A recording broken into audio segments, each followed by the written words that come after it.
Olá, turminha do quinto ano. Hoje é quarta-feira, mais uma aula de matemática. Vocês estão animados? Eu espero que sim, né? Estamos no meio da semana, né? Vencemos mais uma semana, né? Que ela seja repleta de muita paz, de muito amor, de muita positividade. Que Deus nos proteja de todas as coisas ruins que possam vir a acontecer, né? Que Deus nos dê livramento, certo, gente? Outra coisa que a tia Débora queria dizer, não esqueçam de enviar as atividades de vocês, é importante, pois a gente verifica, né, a presença de vocês através dessas atividades. Evitem mandar as agendas, porque a agenda não é, a gente já tem a agenda, então interessante seria que vocês mandassem só as atividades e não as agendas, né, da semana, porque a gente já tem as agendas. O importante são as atividades que vocês estão fazendo, tá certo? Bem, hoje nós vamos para um conteúdo novo, né? Até que enfim a gente já saiu da divisão com o quociente decimal. Hoje a gente vai estudar sobre medidas de comprimento, né? Da página 140 a 142. Porém, nós sabemos, como é de praxe, como é de costume, que nós devemos sempre fazer a correção, né? Para ver se ficou alguma dúvida, se você teve alguma dúvida em alguma atividade, a gente fazer agora, tá certo, gente? Então vamos lá, vocês vão pegar o livro de vocês, lá na página 134, que foi a atividade de ontem. Lá na questão 16, que dizia o seguinte: a tia de Paulo passou para ele uma receita de bolo de cenoura. A receita rende 8 porções de bolo, mas o Paulo ele quer fazer um bolo que rende só 4 pedaços, né? E tínhamos que aqui a receita. O que é que eu disse para vocês? Que nós teríamos que dividir os números, né, por 2, que é para fazer a receita valer 4 pedaços. Então vamos botar aqui bolo de cenoura. Vocês quiserem fazer depois, façam, né? Que faltou só a receita da calda de chocolate, mas tudo bem. 3 cenouras médias. Então aqui eu vou pegar 3 e dividir por 2, vai dar 1,5 de cenouras médias. Se eu dividir 3 por 2, vai dar 1,5. Se você quisesse fazer, gente, também mentalmente, não tinha problema, certo? 4 ovos, aí eu vou dividir 4 por 2. 2 ovos.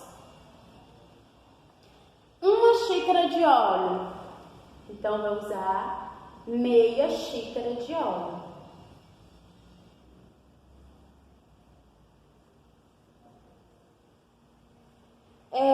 2 xícaras de açúcar. Se eu for dividir por 2, vai dar 1 xícara de açúcar.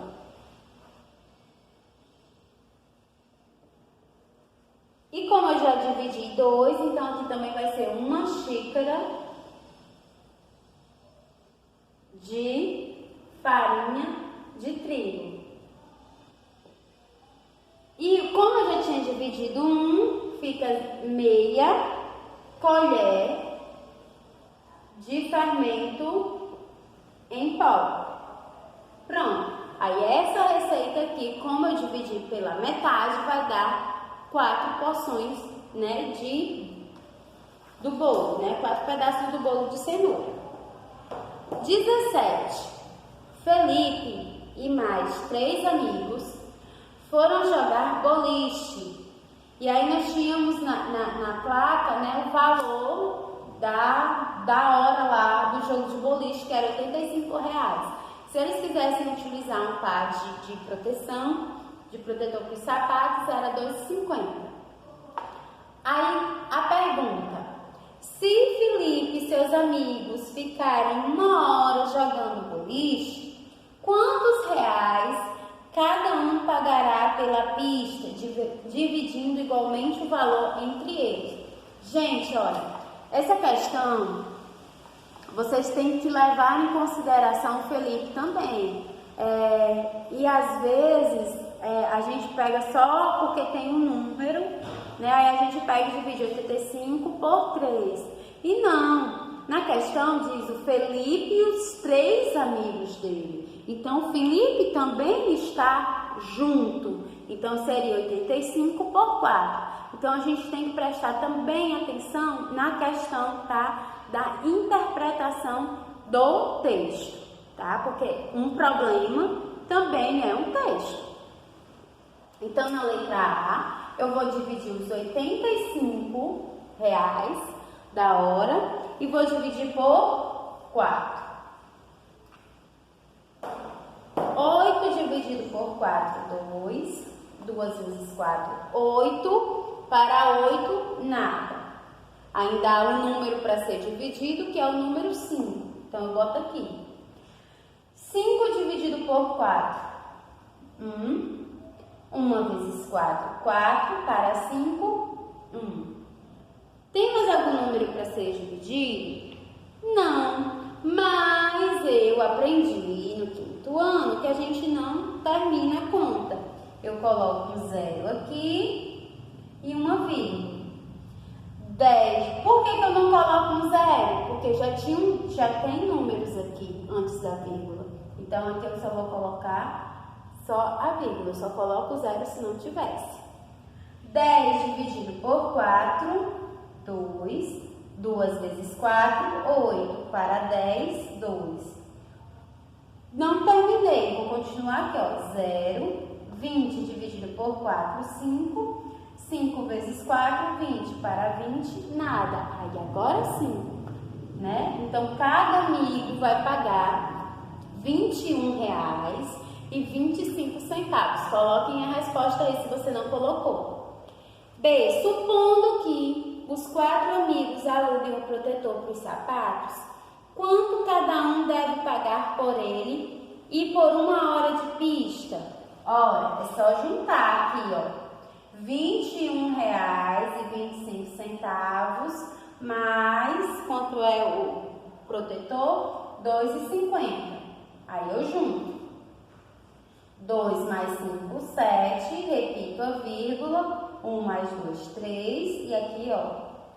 Então, cada amigo vai pagar R$ 23,75. C.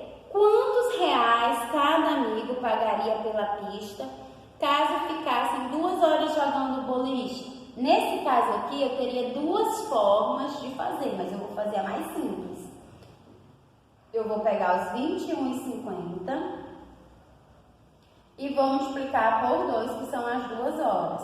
Por que é R$ 21,25? Porque é a hora que cada amigo pagaria. 5 vezes 2, 10, vai 1. 2 vezes 2, 4, com mais um 5, vírgula.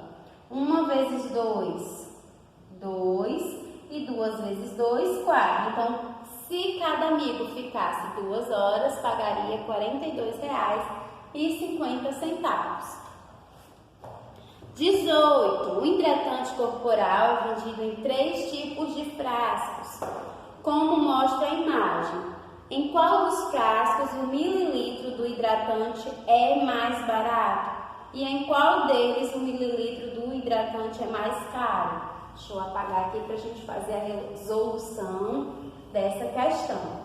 Nesse caso aqui, eu disse para vocês que vocês iam dividir o valor em reais pelo mililitro. Então, aqui, ó, A, 60 dividido por 100. Como é por 100, eu coloco 60 aqui. O 100 tem 2 zeros, então de trás para frente eu conto 2. 1, 2. Coloco a vírgula aqui e um 0 para completar. Então, aqui nesse caso, 60 centavos por mililitro. B, 72 dividido por 150. 72 dividido por 150 dá 0,48. C. 36 dividido por 50 dá igual 0,72. Portanto, o mililitro mais barato,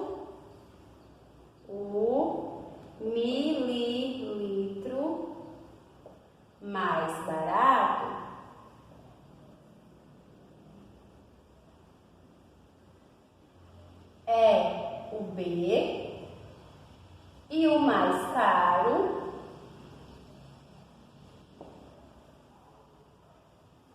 é o C. Então é melhor comprar, né, o hidratante do item B. E na 19 eu deixei para vocês opcionais. Opcional, faria quem quisesse. Então eu não vou fazer a correção dessa, tá? Então vamos lá para a página 140. Gente, medidas de comprimento. Antigamente, bem antigamente, certo? O homem, ele utilizava medidas de comprimento, ele não tinha régua, não tinha trena. Então eles utilizavam o corpo. Então eles utilizavam o polegar, a passada, o palmo, a abraçada, certo? Eles utilizavam parte do corpo para fazer as medições. Só que eles perceberam que as medidas, elas não eram exatas. Ora, veja, porque o meu palmo, por exemplo, é bem diferente do da Emily. Então não tinha como dizer que ou o meu palmo estava certo ou o palmo da Emily estava certo. Então houve a necessidade de criar um sistema de medidas, unidades de medidas de comprimento. E a universal é o metro, certo? Do metro nós temos os submúltiplos, que servem para medidas pequenas, e os múltiplos, que são para medidas maiores. Então, quais são os submúltiplos do metro? O milímetro, o centímetro e o decímetro. Já os múltiplos do metro, que são para as medidas grandes, é o quilômetro, o hectômetro e o decâmetro. Essas são unidades de medida que vocês depois vão ouvir falar muito, tá? Na página 140 diz o seguinte: ao realizar medições, precisamos escolher a unidade de medida adequada para cada situação. Para medir a distância entre duas cidades, utilizamos a unidade de medida quilômetro, que é a maior. Já para medir a altura de um prédio, por exemplo, não seria adequado utilizarmos essa unidade. Neste caso, utilizamos a unidade de medida, o metro. E para pequenas medidas, geralmente utilizamos as unidades de medida como milímetro ou o centímetro. E aí a gente volta, né, faz a revisão sobre 1 quilômetro tem 1000 metros, 1 centímetro tem 10 milímetros e 1 metro tem 100 centímetros. O que é que nós vamos fazer? Ora, na primeira questão, certo? Vocês vão escrever qual é a unidade de medida de comprimento mais adequada para a situação, levando em consideração a gente não vai colocar agora o decâmetro, o hectômetro e o decímetro. A gente não vai colocar esses agora vai ficar para depois, certo? Para uma outra aula, a gente só vai utilizar aqui o quilômetro, o metro, o centímetro e o milímetro.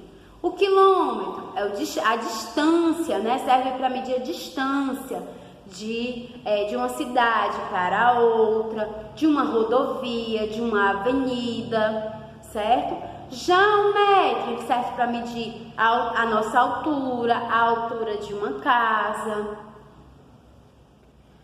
O centímetro, né, e o milímetro são para medidas menores.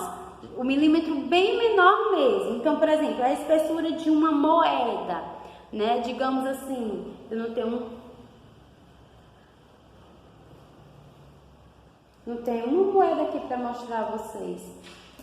Mas digamos que A espessura, gente, digamos que seja isso aqui, ó. Aí nós medimos, nós medimos essa altura aqui, ó. Viu? Ó, a espessura. Aí eu vou utilizar o quê? O milímetro, o centímetro, o metro ou o quilômetro. Já a distância entre as capitais de dois estados, de uma cidade para outra, aí é uma cidade para outra. Eu vou usar o quê? Qual a unidade de medida? A altura de um poste e o comprimento de uma formiga. Uma formiga, ela é bem pequenininha. Então eu vou utilizar qual? E na 2 nós temos aí o Armandinho. Você levou 1 hora para andar só 3 quilômetros? Precisa trocar o carro, pai. É o trânsito, Armandinho. Com qualquer carga ser assim. Precisa trocar o carro por uma bicicleta. Aqui nós vemos que o Armandinho, ele tá usando uma crítica, né? Pro pai dele, né? Ao invés de ele ficar preso no trânsito, no congestionamento do trânsito, ele poderia chegar mais rápido em casa, além de se exercitar, fazer bem para a saúde dele, para o meio ambiente, certo? Utilizando a bicicleta, né? Suponha que o pai de Armandinho faça esse trajeto para ir e voltar do trabalho durante 5 dias da semana. Determine quantos quilômetros ele percorre nesse trajeto semanalmente. Aí, gente, vocês têm que lembrar que é ir e voltar. Na ida, ele gasta 3 quilômetros e na volta, ele também gasta 3 quilômetros, certo? Então, num dia, se ele foi e voltou, ele sabendo disso, ele vai percorrer quantos quilômetros em um dia? E em 5 dias? Aí nós vamos fazer multiplicações, tá? B. Cite algumas atitudes que podemos ter para evitar o congestionamento do trânsito nas cidades. E 3. Utilize uma régua, meça o prego ao lado e determine a sua medida em centímetros. Lembrando que para fazer as medições em régua, a gente vai utilizar a partir do número 0, não é a partir do número 1, tá certo? Quarta questão. No gráfico abaixo estão representados os 5 maiores edifícios do mundo em 2018. Aí nós temos Burj Khalifa, Shanghai Tower, Abraj Al-Bait Tower, Ping An Finance Center e Laurel World Tower. São os prédios assim mais altos do mundo. Você vê aí que o Burj Khalifa, ele tem 828 metros. Quantos metros o edifício Burj Khalifa tem a mais que o Shanghai Tower? Apesar dessa palavrinha aí, mais, a gente não vai fazer uma adição. Por quê? Magia tem a palavra mais, só que nesse caso aí, nesse sentido, estou comparando o Burj Khalifa com o Shanghai Tower. Então eu vou fazer o quê? Eu vou fazer uma subtração. B. Calcule a diferença. Esse aqui eu não preciso nem terminar de ler, né, gente? Porque diferença vocês já sabem. E depois vocês... Como a gente não está em sala, se vocês quiserem, vocês podem destacar e montar a fita métrica das páginas 3 e 5 do material complementar, para vocês saírem medindo as coisas aí na casa de vocês. Mas é só se vocês quiserem, né? Porque se a gente estivesse em sala, a gente ia fazer isso na sala de aula. Como a gente não está, fica a critério de vocês, tá bom? Aí vocês podem medir a altura de vocês, vocês podem medir a altura da porta da casa de vocês, da cadeira, da mesa, enfim, porque aqui não tem como a gente fazer na sala de aula por causa da situação, né? Nós não estamos em sala de aula. Mas, tia, eu não quero fazer, não tem problema, gente. Só faz se você quiser, tá certo? Bem, amanhã é um novo dia, espero vocês amanhã de novo, né? Que Deus os proteja, os guarde e tchau, tchau.